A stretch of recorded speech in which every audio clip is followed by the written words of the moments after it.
Hi, I'm Peggy Beauregard. We are the Real Estate Matchmakers. We match cash to deals and deals to cash. We save you time and you make money and become financially free because the deals come to us and the returns go to you. Today, we're talking about cosigning and the high risk of cosigning. I bring this up because I've known too many people that were so kind to cosign without realizing what that does to your credit. And then if the person doesn't pay, you have to pay. I'm a big fan of Suzie Orman, and she has a whole thing about cosigning. She does not believe in cosigning either. So let's go over a couple of things as quickly as possible. One thing that people ask for co-signing on is a car. Well, there's a couple ways to avoid that. One is the bigger down payment. Give them some money for a bigger down payment. Let them pay you back that way. That way you're not co-signed. Have the employer write a letter describing what the terms are of the salary, and that will help get a loan also for them, not for you. Buying a used car, buying something inexpensive and taking good care of it, and then moving up over time. That is a really good way to get into a car.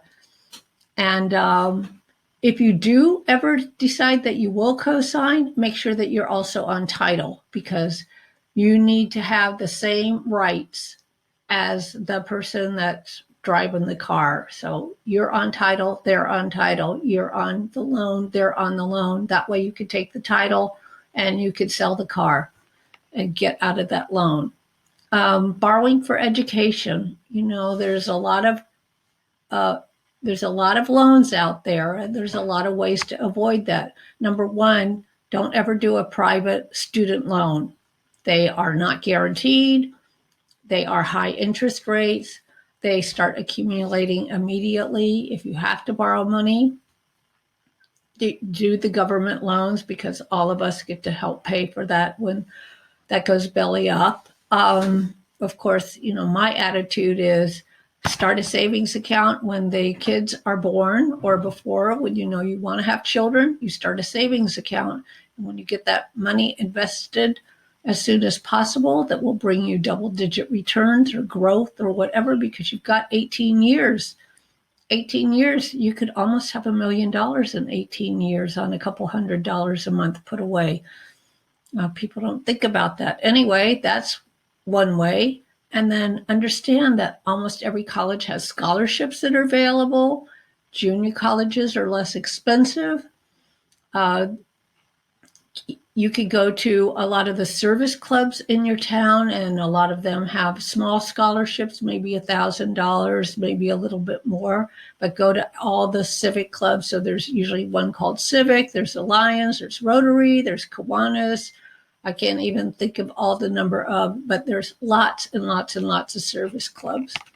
So do that. And then leasing an apartment. I know lots of parents co-sign for leasing an apartment.